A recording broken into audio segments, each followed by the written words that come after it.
교회 광고를 전하겠습니다. 여러분들 아시겠지만 이번 주에도 이제 확진자가 계속 이제 날씨가 추워지고 그런 상황 가운데서 퍼져나가는 상황 가운데 있기 때문에 지난주에 이제 1.5단계가 발의가 됐고 이제 아마도 이번 주 오늘부터 시작되는 새로운 주에서 또 2단계로 가지 않을까 생각은 듭니다. 그래서 1.5단계, 2단계 저희가 예배드리는 거에 대해서 인원수 조정은 물론 있겠지만 그렇게 우리가 모여지는 거에 대해서는 여러분들이 지금 예배드리는 거에 대해서는 저희 교회도 그렇게 지장을 받을 것 같지는 않아요. 그래서 하지만 우리가 해야 될 부분은 분명히 이제 마스크 쓰시는 거, 거리 두는 것을 분명히 여러분들이 하셔야 되는 거 분명하고요. 그래서 1부 예배 때도 그렇고 2부 예배 여러분들이 오실 때마다 발열 체크하는 거, 명단에 체크해 주는 거 잊지 마시고 그렇게 계속 될 수 있도록 언제 이걸 또 다시 이제 조사해야 되고 해야 되는 상황이 올 수도 있어요. 그래서 여러분들이 항상 이것을 유념해 주시고 열심히 해주시면 감사하겠습니다. 오늘 저희가 이제 창립기념주일, 오늘이 36주년입니다. 저희가 84년, 제가 알기로는 11월 25일로 알고 있는데, 그래서 이제 36년이 벌써 저희 교회가 됐습니다. 그래서 오늘 다른 거는 저희가 행사를 못해요. 원래는 이제 오후 예배가 있으면 저희가 찬양제를 매년 해왔는데, 행사를 하지 못하기 때문에 그냥 오늘은 선물을 나눠드리는 것으로, 그래서 여러분들이 나가실 때 타월을 받아가시면 되겠습니다. 정기기획위원회가 오늘 2부 예배 후에 바로 지하 1층에서 진행을 하도록 하겠습니다. 저희가 이제 거의 한 달 동안 4층을 지금 폐쇄를 해놨어요. 왜냐하면 이제 여러 가지 행정적인 문제 때문에 그렇게 이제 지금 형식적으로 해놨고요. 제가 어제 3층을 폐쇄를 했습니다. 이유는 한 2주 정도는 저희가 소그룹을 거기서 모이면 안 될 것 같아요.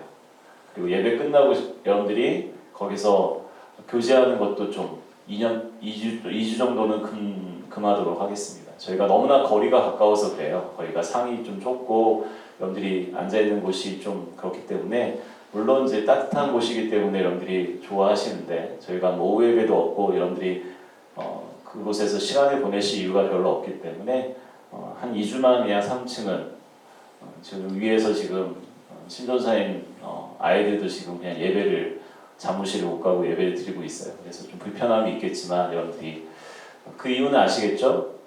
중보기도나 세리머니 할 때는 지하로 무조건 내려가시도록 습관이 되도록. 제가 이렇게 폐쇄한 이유는 올라가서 하신 셀이 있었어요.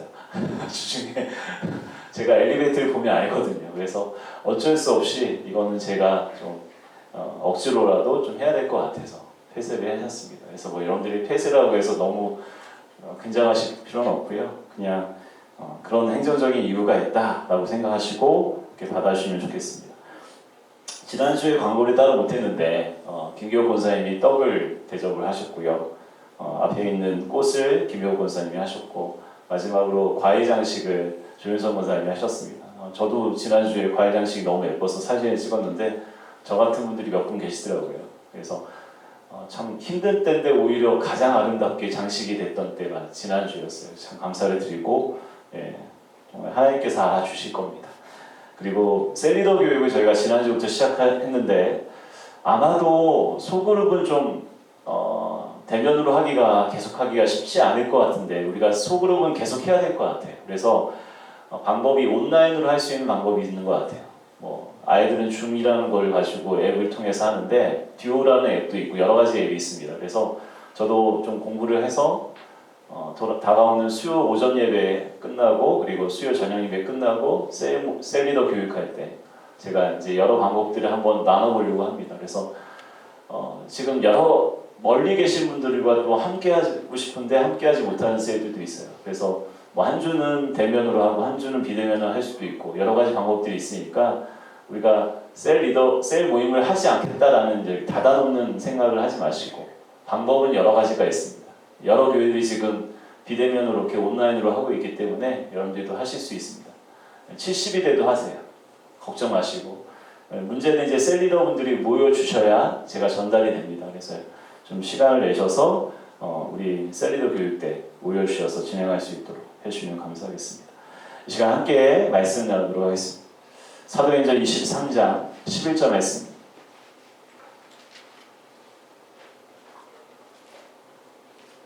사도행전 23장 11절 말씀. 우리 같이 한 절의 말씀 함께 읽겠습니다.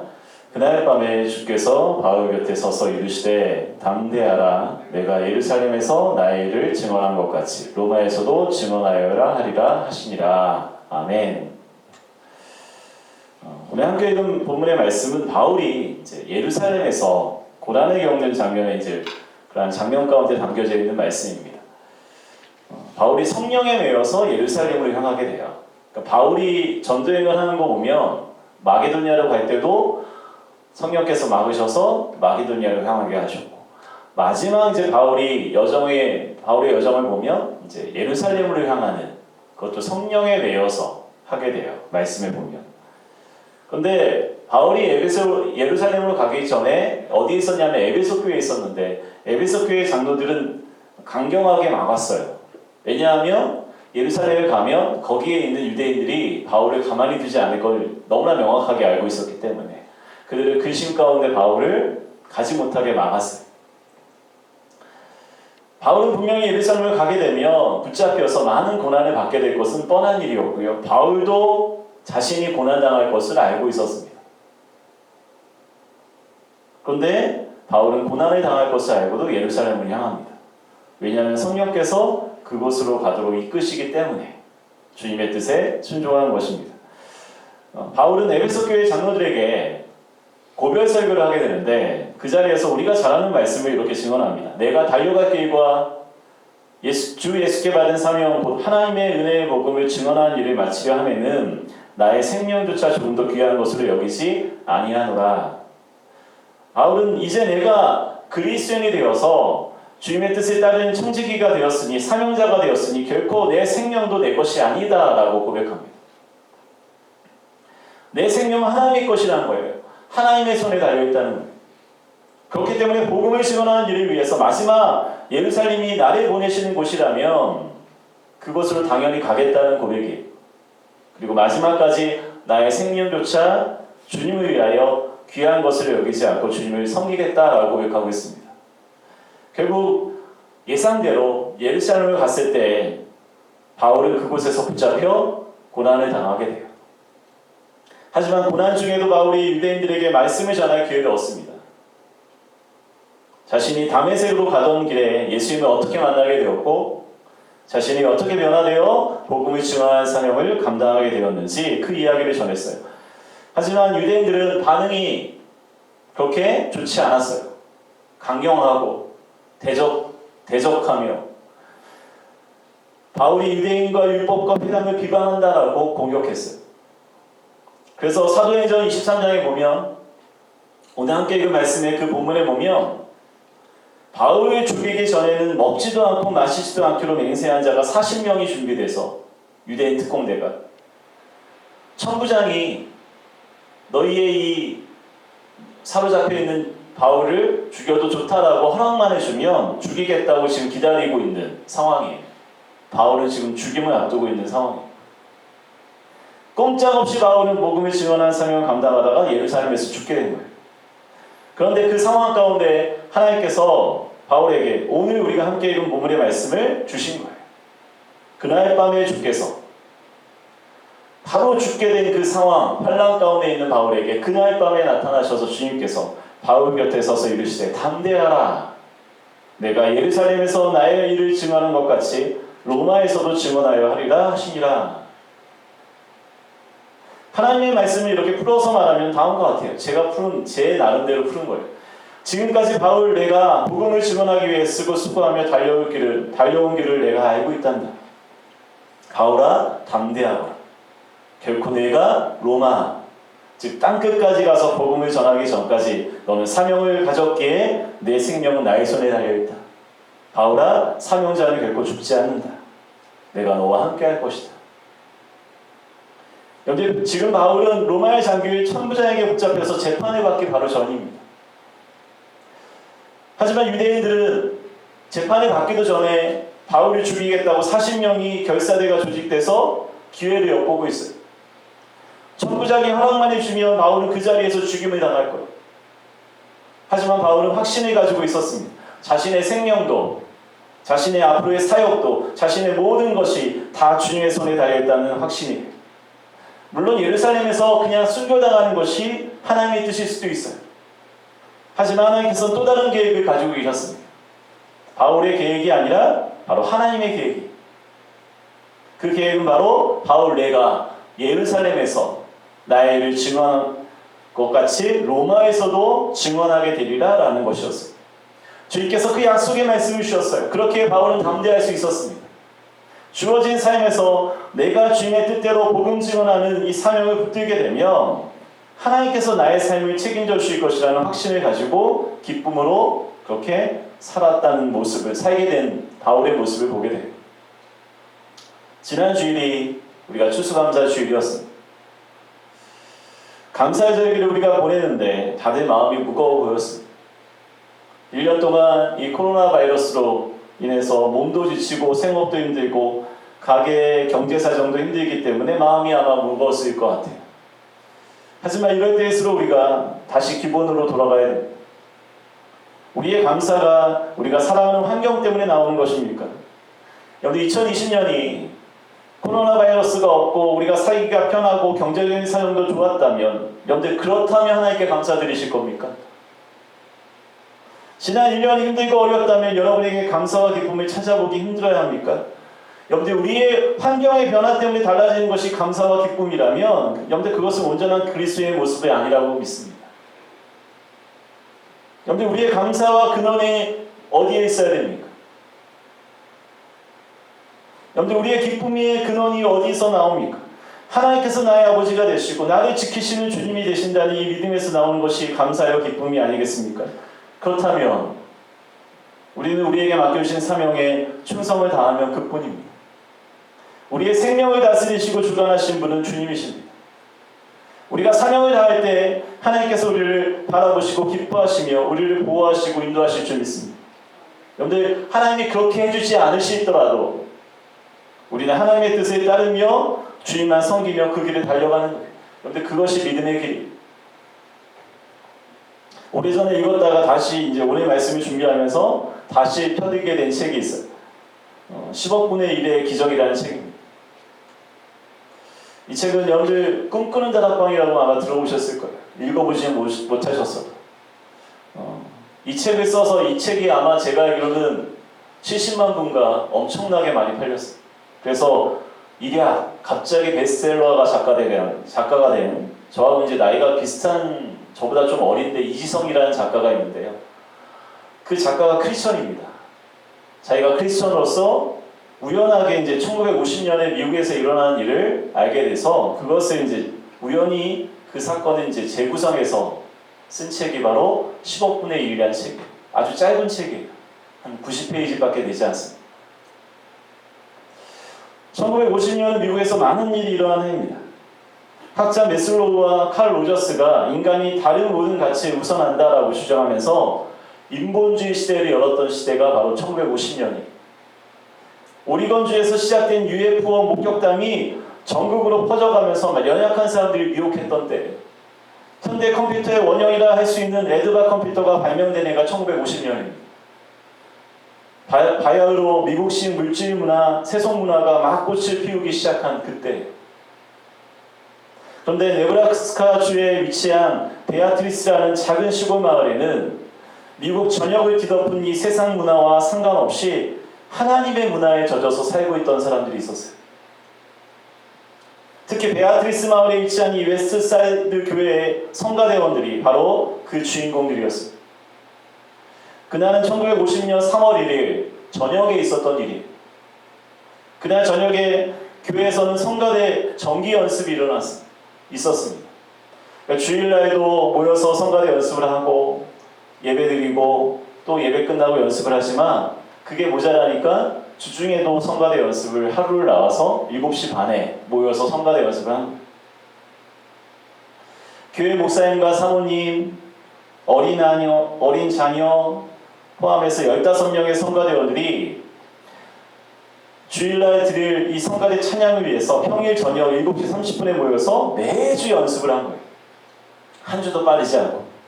근데 놀라운 것은 몇 년이 지나가도록 15명의 성가대원 중에 한 사람도 지각이나 결석을 한 적이 없어요.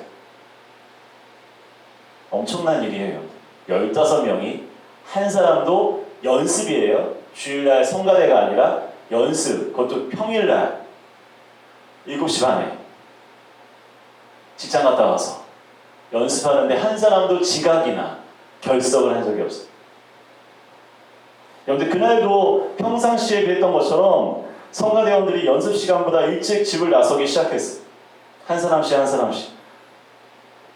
근데 갑자기 두 자매가 이제 성가대 연습을 하게 나섰는데 차가 고장이 나서 시동이 걸리지 않는 거예요. 그래서 옆집에 이웃에 있는 그런 또 다른 성가대원 자매를 찾아가서 그 차로 이제 이동하려고 했는데 그 자매는 또 연습 시간에 까맣게 입고 숙제를 하다가 시계 보는 일을 잊고 말아요. 한 번도 지각을 한 적이 없는 사람들이. 또 다른 성가대원은 평소에 좋아하던 라디오 방송을 연습이 있는 날은 절대로 키지를 않는데, 여러분들 1950년 하면 TV가 없는 시대예요. 라디오만 있던 시대에 한 번도 라디오 방송을 키지를 않았는데 그날따라 무심코 라디오를 켜고 무슨 생각인지 방송에 빠져들어요. 그리고 시간을 까먹어버려요. 15명의 성가대원들이 지금 상황을 얘기하고 있는 거예요. 어떤 사람은 편지 한 장을 쓰다가 너무나 몰두한 나머지 연습 시간에 늦어버립니다. 한 번도 늦어보지 않은 사람들이. 추위를 유달리 많이 타는 한 성가대원은 집에 돌아가서 옷을 껴입으려고 다시 집에 들어갔는데 잠시 의자에 앉아서 쉬려고 하다가 몸이 마치 정말 물에 젖은 몸처럼 축 늘어져서 어떻게 헤어나지 못하다가 겨우겨우 정신을 차렸는데 시간에 늦고 말아요. 목사님과 사모님은 딸아이를 데리고 나오면서 차를 타고 막 출발하려고 하는데 딸아이의 옷이 더럽혀진 것을 사모님이 발견해요. 그리고 갈아입힐 옷을 다림질하다가 연습 시간을 까먹고 늦게 그렇게 발견하게 됩니다. 여러분들 15명의 성가대원 모두가 평소에는 한 번도 늦지 않던 연습 시간에 말도 안 되는 이유 때문에 자신도 놀랄 정도로 10분 이상 다 늦고 말았어요. 그런데 그날 웨스트사이드 교회의 성도인 조 스티피터의 뒷전을 때리는 날카로운 경보음 소리가 들렸습니다. 이 조 스티피터는 그 지역의 소방관으로 일하고 있었는데 갑자기 화재 경보가 울린 거예요. 사고가 난 지점이 자신의 마을, 그것도 내 몸처럼 사랑하는 교회에서 사고가 났다는 그런 정보를 듣게 되었어요. 하필 성가대 정기 연습이 있는 날 교회에서 대형 폭발 사고가 일어납니다. 사고 시간을 알게 된 스티피터의 마음이 무너져 내렸어요. 그 시간은 바로 7시 25분이었어요. 성가대원들이 모두가 평소에 10분 이상 다 일찍 도착했기 때문에 그 시간이면 모두가 다 교회에 도착했을 시간이에요. 스티피터는 소방차에서 처참하게 파괴된 교회와 형체를 알아볼 수 없을 정도로 엉망이 된 성가대원들의 시신이 자꾸만 떠올랐어요. 현장은 도착했을 때 그가 상상한 그대로였습니다. 교회 지붕은 폭발 당시 발생한 열폭풍으로 인해서 흔적도 없이 날아가 버렸고 흉물스럽게 내려앉은 육중한 목조 총장 사이로 십자가, 강대상, 피아노, 장의자, 헌금함 같은 각종 선물들이 불길에 휩싸여 있었어요. 마치 사탄이 승리한 전쟁터 같았습니다. 생존자는커녕 시신조차 수습할 수 없을 것 같았습니다. 스티피터는 오열을 터뜨리면서 주저앉아 버렸어요. 그때였습니다. 스티피터의 귀에 이상한 소리들이 들려왔어요. 순간 스티피터는 자신의 귀를 의심해야 했습니다. 이게 기도 소리 같기도 하고 무슨 노래 소리 같기도 한 그 소리들 중에 아주 낯익는 목소리가 들려왔기 때문이에요. 내가 충격으로 머리가 이상해졌나? 우리 목사님 기도 소리가 환청으로 들리다니. 스티피터가 고개를 계속 흔들면서 환청에서 벗어나려고 했는데 목사님의 기도 소리가 사라지지 않는 거예요. 그때부터 스티피터가 일어나서 사고 현장으로 들어가면서 목사님의 이름을 목청이 터지라 불러댔습니다. 그러자 놀랍게도 폭발 현장 너머에 대답 소리가 들려왔어요. 스티피터 성도님, 네, 담임 목사 월터 그런벨입니다. 우리는 모두 다 무사합니다. 우리는 찬양과 통성기도로 하나님께 감사를 드리고 있는 찬양입니다. 그런데 1950년 3월 1일에 일어난 이 사건에 대해서 3월 27일에 발행된 라이프 사우로는 웨스트사이드 교회 이야기를 자세히 다루었어요. 그리고 마지막에 이 사건을 분석한 통계학자들의 이야기를 실었습니다. 결성 초창기부터 수년 동안 단 한 번의 지각이나 결석도 없었던 15명 성가대원 전원이 각자 다른 이유로 지각해서 폭발 사고를 면할 확률은 10억 분의 1에 불과하다. 그런데 그것이 1950년에 일어났던 한 작은 마을의 교회에서 일어났던 사고예요. 그런데 하나님께서는 하나님의 뜻에 순종하여 바울처럼 그 사명을 끝까지 감당하는 사람을 주목하여 기억하고 계신다는 거예요. 결코 그 충성과 열심을 잊지 않고 하나님이 기억하십니다. 저도 성가대 얘기가 나오니까 저도 개인적으로 중학교 2학년 때부터 15살이었죠. 성가대원으로 이제 고등부까지 제가 한 5년 성가대 일을 했던 기억이 나요. 그리고 21살부터 25살에 미국을 유학 갈 때까지 찬양단에서 베이스를 제가 연주했어요.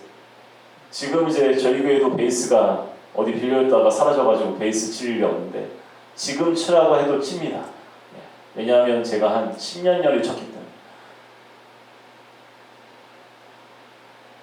주일 오후 3시 반에 모여서 2시간 반을 연습하고요.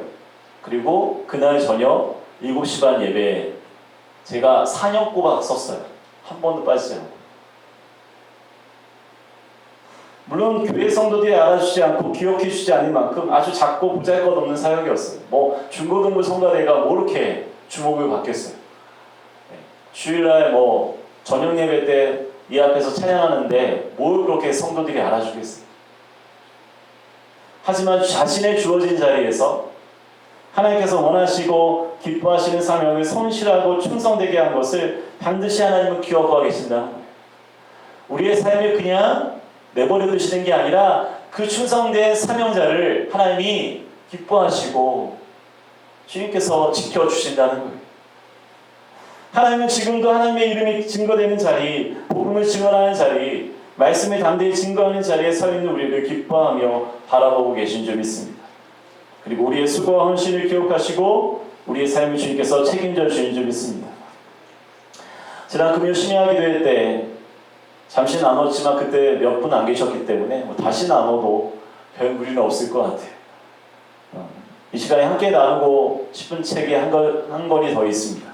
바로 월요일의 그리스도인이라는 책이에요. 어떤 생각이 드시나요? 월요일의 그리스도인.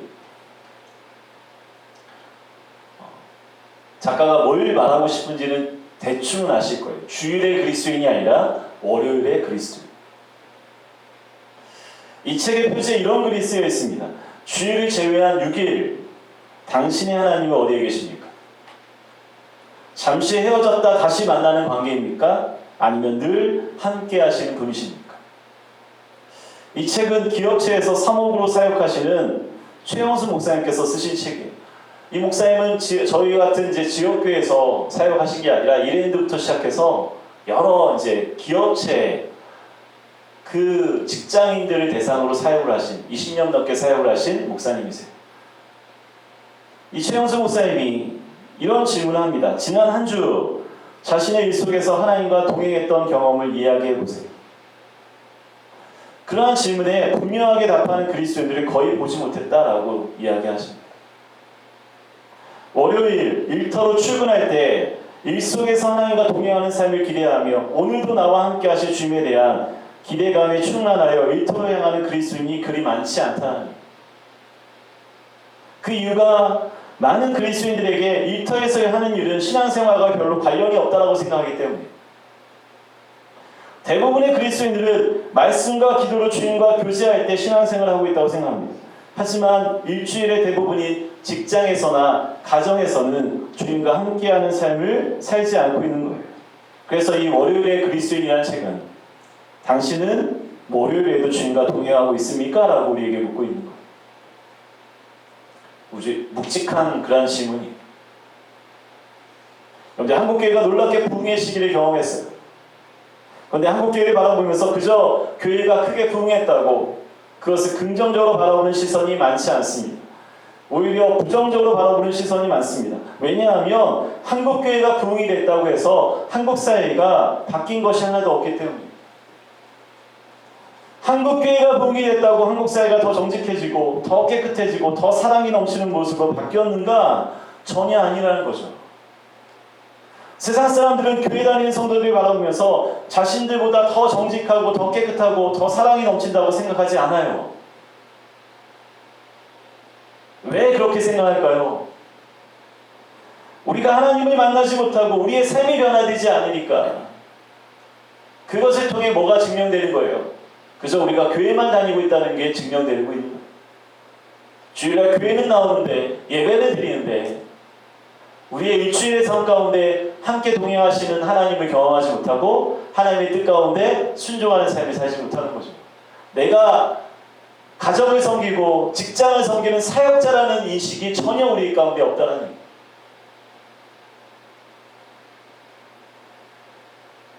삶의 변화가 일어나야 되는데 전혀 말씀과 예배가 삶을 변화시키지 못하고 주님의 뜻과 무관한 삶을 우리가 살고 있다.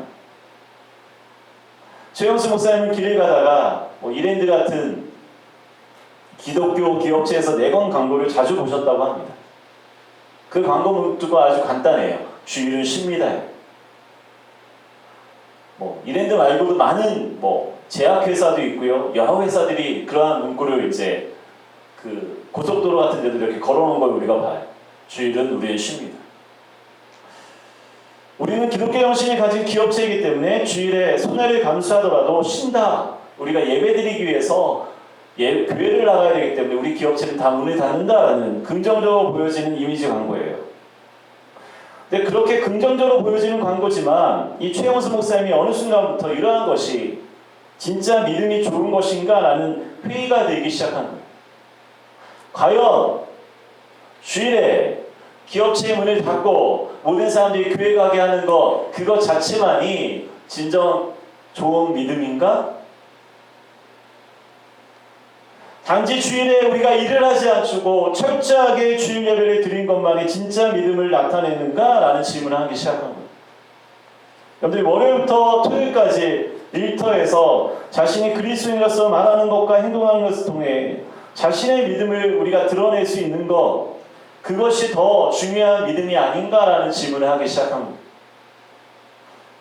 여러분들 월요일에 그리스도인이라는 이 책의 이야기가 오늘 본문의 말씀과 무슨 연관이 있는가 우리가 생각할 수도 있습니다.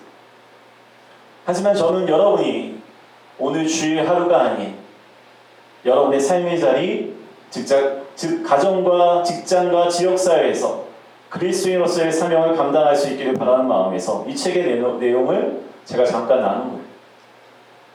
여러분들 주일에 교회 나오는 것은 그리스도인에게 주어진 아주 작은 사명이에요. 기본이에요. 누구나 다 하는 겁니다. 그것은 마땅히 하나님께 돌려드려야 되는 영광과 찬송일 뿐이에요. 어느 그리스도인이나 주일날 예배 나와서 이렇게 앉아있는 것은 누구나 합니다. 여러분들 그걸 가지고 하나님께 사명이라고 생각하지 마세요.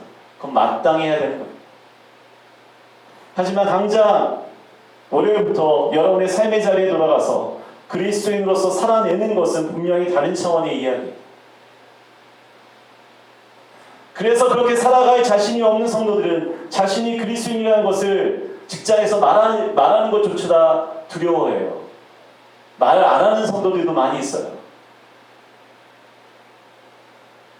왜냐하면 남의 흉을 보고 험담하는 자리에 꼈는데 자신이 그리스도인이기 때문에 그 자리를 떠나야 되는가 아니면 그렇게 하지 말라고 제지해야 되는데 그렇게 하기가 쉽지 않기 때문에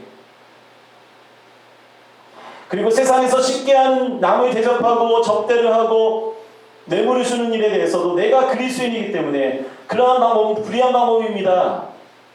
그렇게 그것을 하지 말아야 됩니다. 혼자 깨끗한 방법을 택하면 혼자만 고상한 척한다고 따가운 시선을 받고 왕따를 당하고 어려움을 당해요.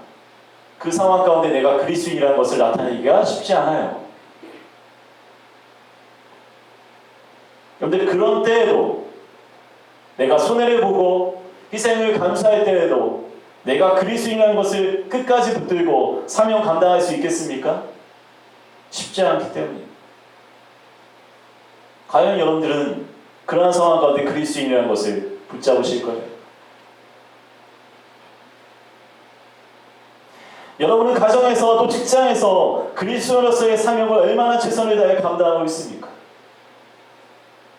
내 교회뿐만 아니라 나의 가정과 직장이 바로 하나님께서 나를 보내신 사역의 장이라는 사실을 여러분들 믿고 계십니까? 아니면 그냥 어쩌다 보니 결혼을 하고 배우자를 만났고, 어쩌다 보니 직업을 정하고, 어쩌다 보니 내가 할 일이 별로 없으니까 이 직장에서 어쩔 수 없이 내가 직장 생활을 하고 있고, 여러분들이 그렇게 여러분들이 받아들이고 계십니까? 하나님께서 나를 이곳에 보내셔서 이 가정이, 이 직장이 그리스도인의 사명을 감당해야 하신 그 분명한 그 자리라는 분명한 청지기 의식이 우리에게 있어야 된다는 거예요. 그래야 주일만 하나님과 동행하고 하나님의 뜻에 따르는 게 아니라 월요일부터 시작되는 일주일의 삶도 주님께서 원하시고 기뻐하시는 일을 위해서 우리가 힘을 다해 살아갈 수 있다는 거예요. 제발 여러분의 직장에서의 일이 어쩌다 보니 얻게 된 일이라고 생각하지 마시기 바랍니다. 그 일을 통해서 하나님께 영광이 되고 사람들에게 선한 영향력을 끼치는 여러분은 평신도 사역자라는 분명한 정체성을 여러분들 가운데 회복할 수 있기를 소망합니다. 처음에 나눴던 10억 분의 1의 기적이라는 책으로 다시 돌아가 보려고 합니다. 15명의 성가대원들이 성가대 연습과 예배에도 열심히 다했지만 그들의 삶의 자리에서 주어진 일에도 기도하며 최선을 다했던 사람들이, 그 중에서 두 사람의 이야기를 소개하려고 합니다. 하워드 기프트는 선반공이었어. 공장에서 선반 일을 하는 사람. 그의 마음속을 온통 채우고 있었던 것은 직업인으로서의 성도의 자세였습니다. 나는 하나님의 사랑으로 공장주와 공장 식구들을 대하고 있는가? 나는 하나님께 기도하는 마음으로 이 기계를 잡고 있는가? 나는 내가 만든 제품을 사용하게 될 고객들의 영혼을 위해서 눈물로 기도하고 있는가? 하버드는 매일 아침 말씀을 통해 하나님과 만나면서 위의 질문들에 만점을 받을 수 있는 하루를 보내게 해달라고 간구했고, 내일 저녁 삶을 마치면서 다시 말씀을 묵상하면서 스스로를 돌아보는 삶을 살았어요. 월터 그런벨은 웨스트사이드 교회의 담임 목사였습니다. 신학교 시절 그에게는 야망이 있었어요. 유명한 목회자가 되어서 미국을 비롯한 전 세계의 복음의 불길을 일으키겠다는 야망 말입니다. 하지만 하나님께서 그에게 허락하신 것은 무명 목회자의 삶이었습니다. 그것도 지도에도 잘 나와 있지 않은 작은 시골 교회에서 평생 사역하게 하신 거예요. 근데 월터 그런벨은 기쁨으로 순종합니다. 예수님도 아버지의 뜻에 기쁨으로 순종하지 않으셨던가? 내가 진정한 그리스도인이라면 내 야망을 충족시키는 일보다 하나님의 뜻에 순종하는 일에 열심히 해야 된다. 그러한 생각을 가지기 시작하면서 월터 그런벨은 아내와 어린아이를 데리고 매주 성가대 연습에 열심히 참여했습니다. 저도 지금 담임 목사로서 이 교회에서 13년을 오래 사역하지만 성가대원을 한다는 건 쉽지 않은 일이에요. 매주 그렇게 목사가 저녁에 연습에 참여하고 쉽지 않은 일이에요. 근데 그 마음의 중심이 어떠한가를 우리가 볼 수가 있어요. 그러한 15명의 성가대원들의 삶과 사역을 기쁘게 바라보신 하나님께서 사도 바울을 환난에서 구하신 것처럼 그들을 그 환난에서 구원해내신 줄로 믿습니다. 하나님께서는 주어진 모든 일을 하나님께서 맡겨주신 사명으로 여기고 성실하게 최선을 다하는 사명자, 그런 청지기를 기뻐하십니다. 그리고 그들을 지켜 모든 환난을 면하게 하시며 그들의 영혼을 지키시는 주님이십니다. 주님께서 보호하시고 인도하시는 삶을 살기를 원하지 않으십니까? 우리가 그러한 삶을 원해요. 주님이 항상 나를 지키시고 보호하시길 원해요. 그렇다면 먼저 우리가 주어진 삶의 자리에서 하나님께서 맡겨주신 사명을 최선을 다해 감당하는 사명자가 될 수 있기를 소망합니다. 그러한 사명자가 된다면, 그러한 청지기의 삶을 우리가 산다면, 내가 주어진 그 가정에서, 직장에서 하나님께서 나에게 맡겨주신 이 일이 바로 나의 사명이라는 분명한 정체성이 여러분에게 있다면 하나님 여러분의 삶을 그냥 내버려 두지 않으세요. 지키시는 이라고 말씀하시는 하나님께서 여러분의 삶을 지켜 보호하실 줄로 믿습니다. 그래서 우리를 지키시는 하나님께서 우리의 모든 것을 지키시고 보호하시는 은혜 가운데 살아갈 수 있는 우리 모두가 될 수 있기를 주님의 이름으로 축원합니다. 다시 하겠습니다. 하나님 감사합니다. 오늘 말씀을 통하여 우리 함께 결단하며 주님 앞에 나아갑니다. 바울이 예루살렘에 그 많은 유대인들 40명이나 이 바울을 죽이려고 해하려고 하는 그러한 위협 가운데 여러분 고난 가운데서도 하나님 그에게 말씀 주신 것은 내가 너에게 주어진 사명을 감당하기까지는 결코 죽지 아니하리라. 내가 너와 함께 할 것이다. 너를 지킬 것이다. 주신 그 말씀이 바로 우리에게 주신 말씀인 줄 믿습니다. 하나님 우리가 하나님의 사명을 붙들며 하나님 우리에게 주어진 그 가정과 직장에서 그 모든 일이 바로 하나님 나에게 주신 사명이라는 것을 우리가 깨닫고 그 일에 최선을 다하여 순종하며 나아갈 때 하나님 우리의 삶을 지키시고 보호하실 줄로 믿습니다. 그 믿음 가운데 온전히 서는 우리 모두가 될 수 있도록 도와주시옵소서. 그렇게 함께 하실 주님을 찬양하며 예수님 이름으로 기도합니다. 아멘.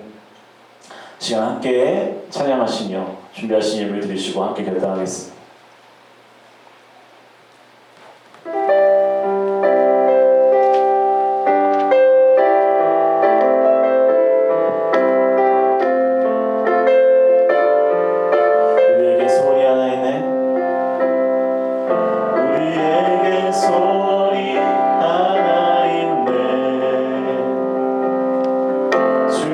다시 오실 그날까지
기도합니다. 오늘 말씀을 통하여 하나님 우리를 부르셔서 우리가 교회뿐만 아니라 우리의 가정, 우리의 직장에서도 우리에게 맡겨주신 그 모든 일이 바로 하나님의 사명이며 우리가 청지기로 부르심을 받았음을 그 정체성을 다시 한번 깨닫습니다. 주님, 바울처럼 우리도 그 하나님의 모든 맡겨주신 사명을 감당하며 끝까지 달려갈 때 하나님 모든 것을 기억하시고 우리 지키시고 보호하실 줄 믿습니다. 그 모든 것을 주관하시고 다스리시는 하나님, 내 생명이 주님께 달려있음을 항상 믿고 주님 앞에 모든 것을 맡기며 나에게 주어진 그 길을 끝까지 걸어가는 우리의 삶이 될 수 있도록 도와주시옵소서. 귀한 예물을 주님 앞에 드립니다. 주님의 감사함을 11조임을 선교임을 건축임을 주님 앞에 드립니다. 이 예물을 통해서 우리 사랑이 필요한 자들에게 사랑을 전하게 하시고 복음 전하여 한 영혼을 구원케 하는 일에 쓰임받는 예물로 사용하여 주시옵소서.